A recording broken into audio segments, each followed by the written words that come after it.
Hello everybody and welcome back to another video. I am your host, the OT Astartes, and a happy new year to you one and all.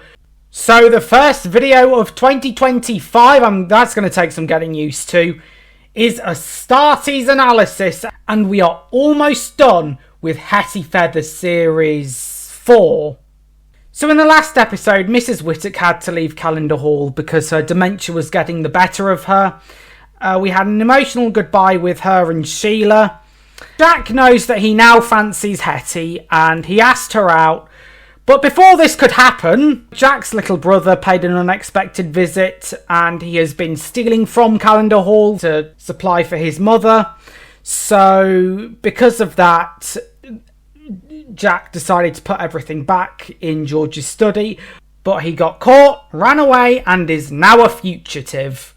Elsewhere as well, fake news Charlie almost went into Rosamund's bedroom, only to be caught out by Constance and made up that he was lost.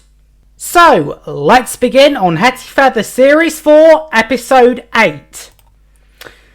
So, the kitchen is a lot different without Mrs. Whittack now, as Hetty is bringing up a dress for Constance, which the child decides isn't good enough for her.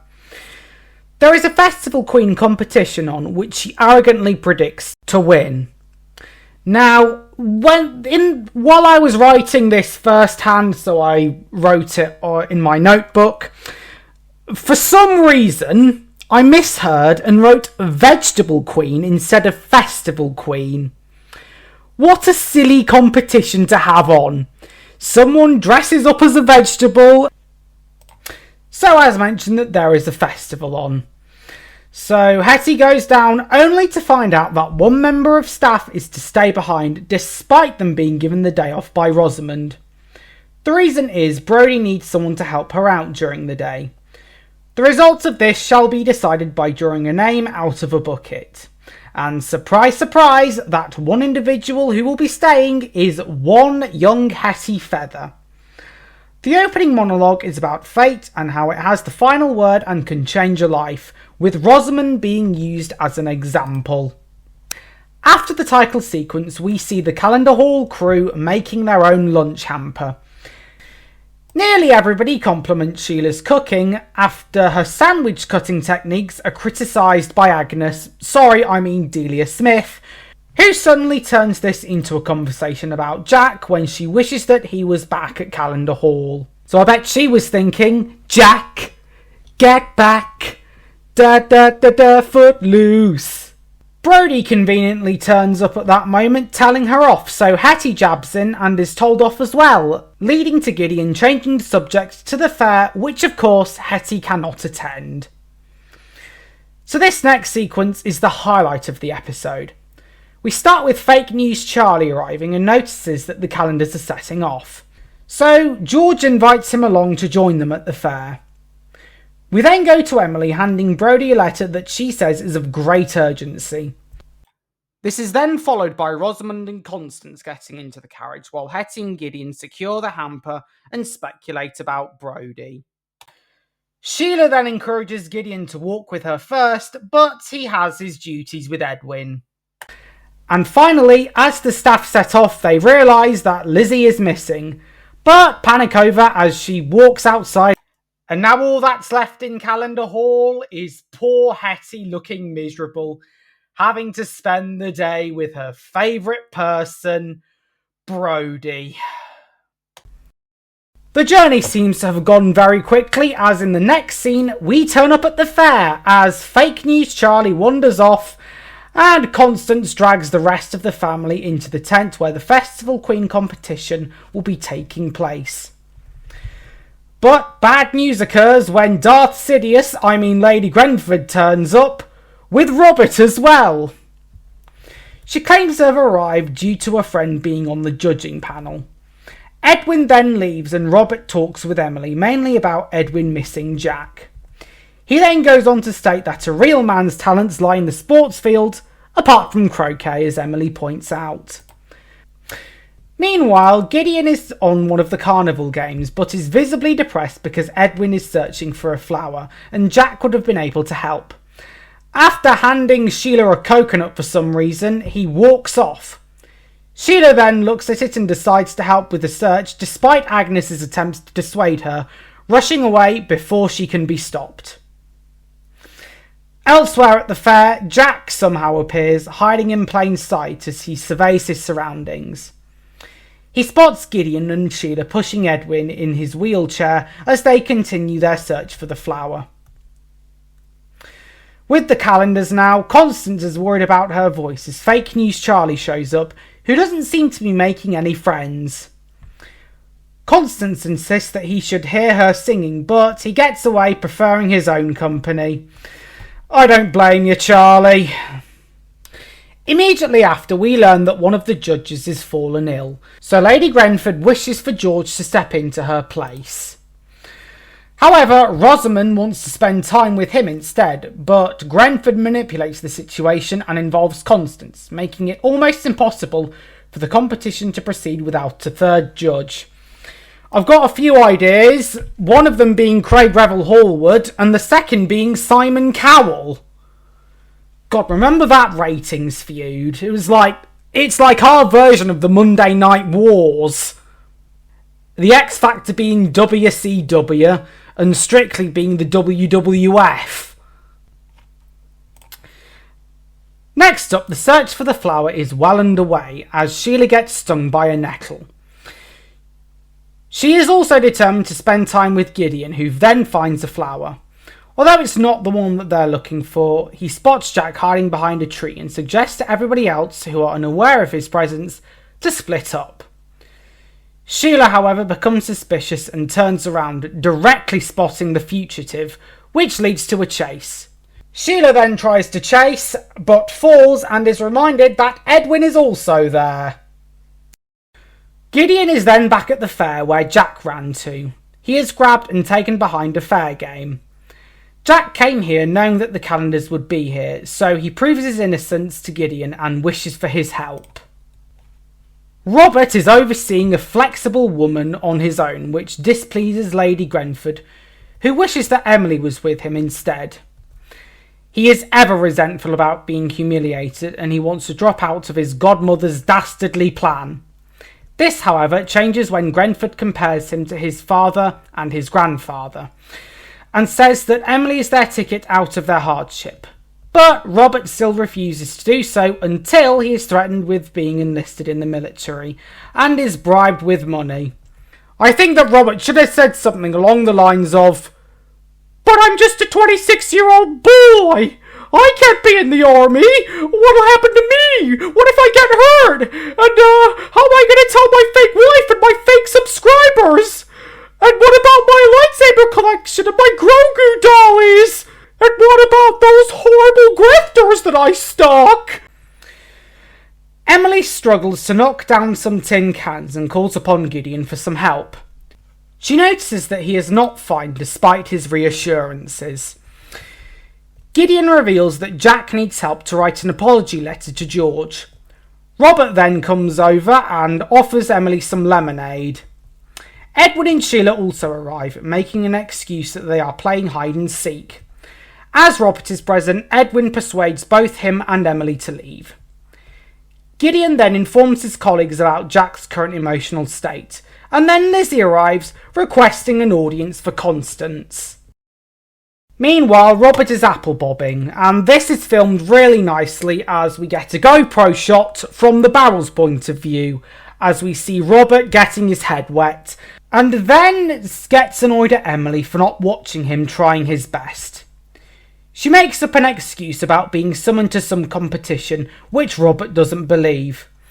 She then tells him that Jack is there, hoping that he keeps it a secret, but he wants to inform George instead. But she manages to stop him, convincing him that their disgraced gardener should have a second chance.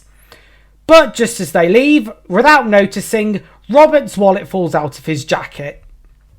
While Agnes and Sheila look at the hamper, Sheila gives Agnes the coconut that was handed to her. It appears that she has fallen head over heels for Gideon, but Agnes can't see it happening. So Sheila wants to prove her wrong by entering the Festival Queen competition. So everyone else then goes into the tent. Edwin is suspicious about Robert screwing them all over, but he promises to keep it a secret. Gideon is in need of a pen and paper, so Emily goes to fetch some. Everyone then finds out that Sheila is now in the Festival Queen competition, which gets opposite reactions from Rosamond and Lady Grenford. Also, Agnes has a hunch that she's doing this to grab Gideon's attention. Meanwhile, Robert, as usual, picks a fight with Edwin, questioning as to why he would do this for a servant. The answer is that he believes his friend's story, and he tells Gideon to go and commence their operation. Constance then comes on to sing Pop Goes the Weasel, which apparently Lizzie taught her, and is met with hostility by Lady Grenford by branding the song as vulgar, and sees this as a result of letting the children socialise with the staff. Next is Sheila's turn, and she looks a bit nervous. Now we get a brief scene with Jack and Gideon. So Gideon is writing an apology letter on Jack's behalf, who is talking too quickly for him to write. Back in the tent, Sheila sings nicely considering that she wasn't that good when she auditioned for Jacob Melrose's choir school. Edwin, Emily and Agnes and Lizzie have to leave to join Gideon and Jack. Then we get reactions to the singing from Rosamond and Grenford, who, as predictable, are the complete opposite to one another. Whereas George and Rosamond appreciate it, Lady Grenford doesn't. So we also end this scene with Robert looking back and noticing that something is up. Back to Jack, who has made an inaccuracy and he isn't too bothered about it. The others then show up, causing him to panic, but they bear a sandwich which will feed his hunger. Just then, Robert shows up, and this causes Jack to run away, and causing a chase while knocking over Robert in the process. So while everyone else is gone, Emily offers to help Robert up, but he does it all himself, and he starts to argue with her about Jack's innocence. He then notices that his wallets are gone, and he points the finger at Jack. George then announces that the winner of the Festival Queen is Sheila, and Constance acts like a sore loser. Just then, a police whistle is heard.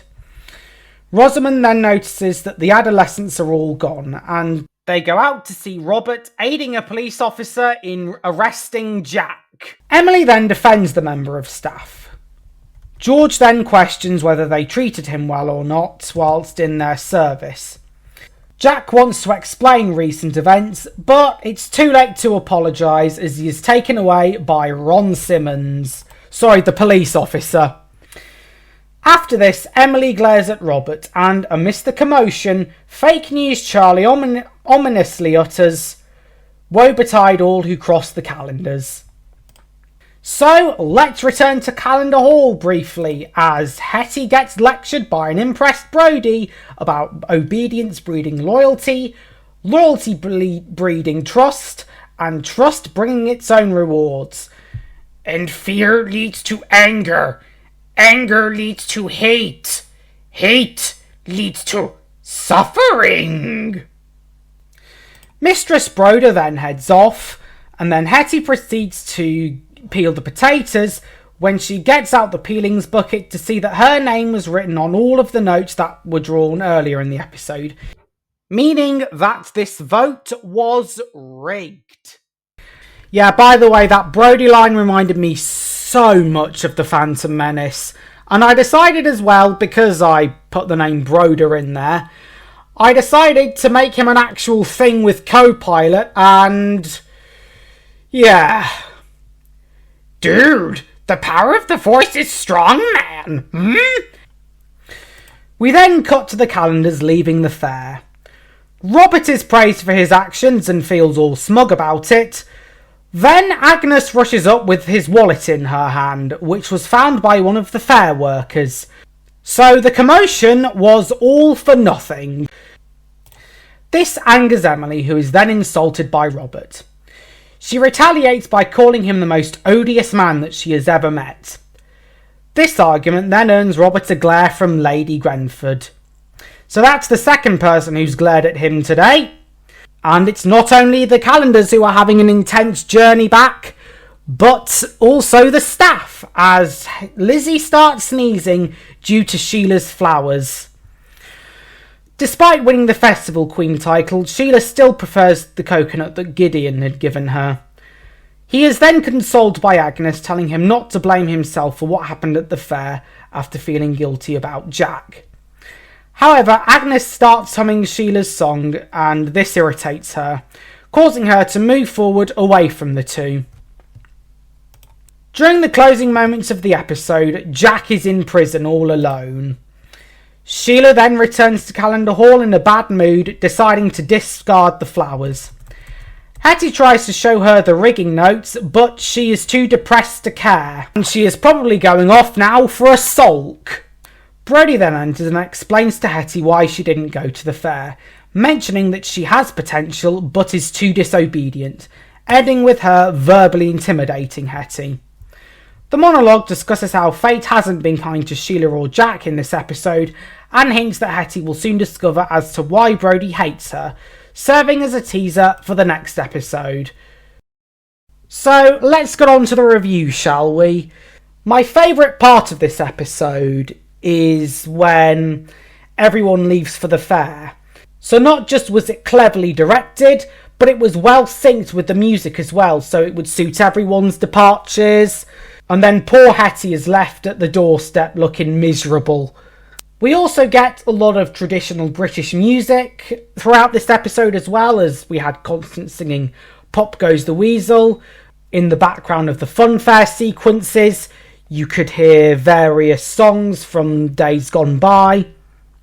Something also about this episode was Robert. I'd say that he's now the villain that we all love to hate so much, especially when he pushes Emily to the end of her tether. Bring on more Robert Grenford. And also Lady Grenford not just interferes in personal matters, but with Robert as well. She wants her plan to be kept on track, even if it means manipulating her own family. Jack is now being treated as an outlaw by most, but the staff, Emily and Edwin, are still on his side. But just a gentle reminder that this story arc could have been prevented if Jack would have just, when he was caught last episode, he'd have just said to George what was happening. It's not that hard. I also like that Sheila and Agnes are now feuding, because throughout this episode, Sheila fancies Gideon, but Agnes just wants to piss her off all day. And then Brody is now more interesting as she starts making verbal threats towards Hetty, even though she wasn't in this episode much. As for the Festival Queen competition, it showcases a tradition that has gone on throughout the ages of Britain, and there's a bit of a continuity error here where in an earlier episode, as I mentioned, I referenced, Sheila didn't sing very well in an older episode of the show, so either that's a continuity error or her voice has changed as she has aged. Speaking of the Festival Queen competition, I think we could have seen more from it, whereas it not just being Constance and Sheila, we could have seen more from the extras. I just think that it would have made the competition more like a competition. Whoa, whoa, whoa, sweet child of mine! You forgot about me! Hello everyone, I'm Cook Jenkins, a character from the older series, but I'm loved here, so you know, he's giving me my own segment. Well, I never. The method's in the making, and a happy new year to you all, one and all from the north. So first of all, we got Delia Smith and Sheila. Oh, I never. First of all, Agnes is no Delia Smith. She doesn't go on football fields and yell, "Let's be having you," to the local team. More like Nigella Lawson. Bloody unbearable. On the other hand, though, we got that Brody. Oh, she's a right one, that woman. You best watch her. Same with that ruddy Robert Grenford. And his godmother and all. Who knew the receptionist off Call the Midwife could be so mean? But I don't know what's going on with that continuity error they made. I recall hearing a screeching from the kitchen. Aye, but somehow she's improved. Either has had singing lessons, or someone's been waving some infinity gauntlet in the air, snapping the fingers, saying you will have a good singing voice, Sheila. And Brody's now turned into a little green goblin thing with pointy ears. I thought it was that thing off Harry Potter for a moment, Dobby. But Master Broder seems to have gone full California, sadly. Or I should say modern day London in our case. And now that Jack's been fired, I recommend they have a robot gnome to do the garden. I'm sure they won't raise an army and turn against them. That's all I've got for today. So yeah, that's the end of this episode of Astarties Analysis. I want to thank you all very much for watching, and I will see you all later. Ta-ra a bit!